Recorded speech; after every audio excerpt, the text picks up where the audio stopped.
Welcome to Tom Noms, the Shop to Chop show. For those who know me, they know that I have a real sweet tooth, and it's really starting to feel like fall. Football has started. There's a little bit of a chill in the air, believe it or not, in the mornings. And so I'm starting to think about what are the treats that we can make that'll, really keep you warm and cozy on those fall and winter months. Today we're going to be making a recipe from Sweet, which is a cookbook by Ottolenghi. We're going to be making pecan snowballs, which really caught my eye. They look like a lot like pfeffernusse, which is one of my favorite cookies for the holiday season. So we're going to give those a shot today and see how those come out. Okay. We're going to take our 3/4 of a cup about of pecan halves and then spread them out here. So we're going to take our pecans in our baking dish, stick them in there. So I initially let these go for 8 minutes, but the recipe said to leave them in until they had taken on a little color and smelled nutty. And they weren't quite there at 8 minutes, so I gave it another minute. And I'm not sure if they're taking on color yet, but they definitely smell nutty, and I don't want to overcook them. So we're taking them out, and we're going to set them down here and let them cool off for a minute or two. I'm actually going to try one of these just to see how they are. Yeah, that was good. I can almost just eat all those hot out of the oven like that, but we got to save them for our recipe. Once I've had a minute here to cool off, so we're going to get them down the corner here and slide it into our food processor. Lid on.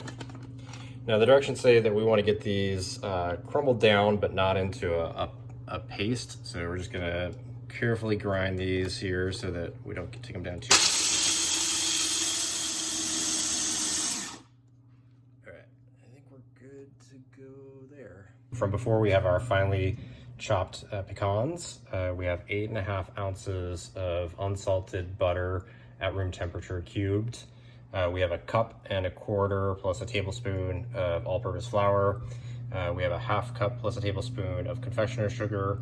And then one deviation we have from the recipe here is that we're supposed to include scraped seeds from a vanilla pod, but I could not find my vanilla pod. So the recipe already calls for a 1/4 teaspoon of vanilla extract. So we're just doubling that up so that we get a little bit more of that vanilla flavor. And then we have a 1/2 teaspoon of brandy, and then 1/8 teaspoon of salt. We're going to take our pecans and our butter and pour them into our trusty, maybe KitchenAid mixer with the paddle attachment. And then we're going to mix those together on medium-high speed. All right, so you can see it's kind of adhering to the sides here, so we're going to pause it a second. Grab our little spatula, mix it back down together off the sides, and then keep on mixing.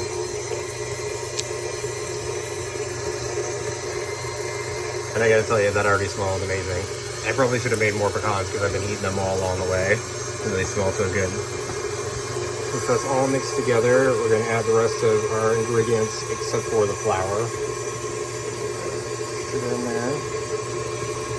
We'll extract our bourbon and our salt. And let that mix together a little bit. Now we're going to take it down to a lower speed here. And then add in our flour.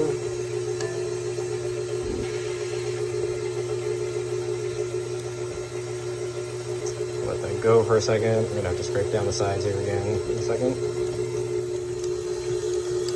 It's actually getting it pretty good there, so we may not need to scrape down the sides. We're gonna do it anyway because there's probably some flour hiding out underneath. Yeah, let's just do that right now. So I bet you there's some flour down there. Yeah, it's actually pretty solid. Let's just mix it for another couple seconds here just for good measure.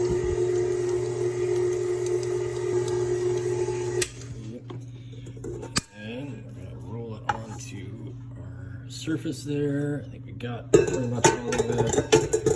And then I'm just going to kind of knead it together. Roll it into a ball. And then we're going to take some plastic wrap, maybe. The plastic wrap will cooperate. Okay. Cover it on there, and then we're going to flatten it into a disc. After we do that, we are gonna toss it in the fridge and let it chill. Right, now our dough has been sitting for 30 minutes in the refrigerator, hardening up a little bit. For those who've watched my previous videos, you know my favorite tool here is the ice cream scooper. It tends to get our doughs for a lot of recipes in about the right amount of size. So just gonna get a hunk of dough here. Then we're gonna put it on another board here. It's already kind of in a ball shape form, but we're gonna roll it out and hopefully get a little more spherical. Get it kind of about golf ball sized. And then we're just gonna put that on a baking pan that we have already parchment paper laid out. And then we're gonna just repeat that until we're all out of dough. We rolled out the rest of our dough. You can see we got 10 balls here. You maybe could get a little bit more out of it if you made it a little smaller, but those seem to be about the right kind of bite size that you'd like. You know, obviously, if you're gonna be making cookies for a large group of people or for the holidays, you're gonna wanna make a larger recipe. So I would guess you'd probably wanna double up the recipe to get at least 20 cookies out of this if you were making it for the holidays or for a large group of folks. So we're gonna put these in the oven that again has been preheating at 375. Toss those in there. It's been 16 minutes, and even aside from the time, the recipe said to cook them until they're golden brown on the bottom, the underside, which you may or may not be able to tell, but these guys look like they are getting golden brown on the underside. And the last thing we want to do is overcook these, so we're gonna set them out. Actually, you can tell here that they're a little bit golden brown, looking pretty good and smelling delicious. So now we're gonna let them sit for about 3 minutes to cool off, so we don't burn our hands while we roll them in confectioner sugar. Okay, these have now been sitting for 3 minutes. They didn't quite turn into balls, but that's okay. We're gonna gently cover them in confectioner sugar here. Actually press it against it and bury it so it gets a good coating. It's still warm. These are a little more crumbly, I think, than I'd like, but still, we're gonna get a good flavor. So we're gonna take this and then we're gonna set it back down on the cookie sheet and let it sit and cool off. That's our first pass. And then we'll come back to it in a couple minutes after they sit and rest. In the meantime, I'm gonna coat the rest of our cookies here. It's been another 5 minutes letting them cool with the first coat on, so we're gonna take another pass here. As you can see, I added quite a bit more confectioners, sugar. The amount that the recipe called for I used up pretty much on the first pass, so I think you're gonna wanna maybe double that up. And look at that, how nicely coated that is.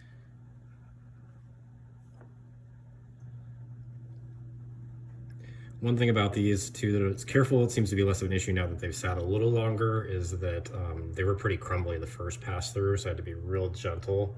But it seems to be less of an issue now, so you may want to let it sit for more than that initial 3 minutes before you do the first coating to let them harden up. I don't know if I did something with my mixing earlier or if that's just kind of how the recipe is, but I definitely want to make sure that they hold together. I had a couple cookies that did not survive my first coating, unfortunately. They still tasted great though. I went ahead and ate them, you know, just for scientific purposes. Now for our taste test with our final product here. Looks nice and coated in sugar.